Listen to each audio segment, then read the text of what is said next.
Hello guys, welcome to my vlog. Ito, gagawa tayo ngayon ng kulungan ng manok. So, ayan, gagamit tayo ng kawayan.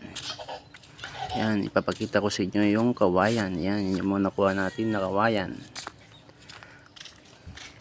Kasi di tayo pumasok ngayon sa trabaho. So, itutuloy natin, tapusin natin yung kulungan ng manok. Ayan, nabuo na natin yung kulungan ng manok. So, lalagyan lang natin yung sa may harapan niya.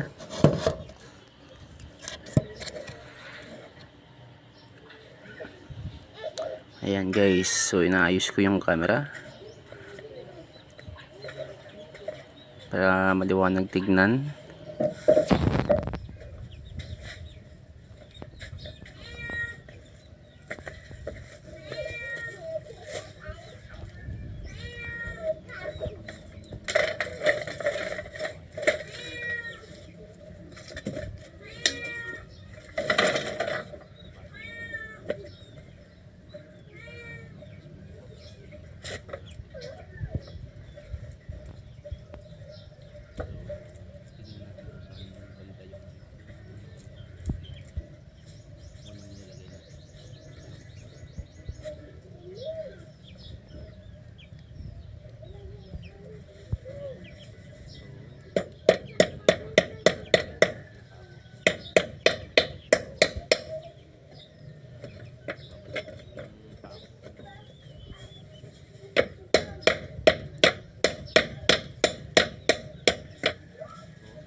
Safety sila pag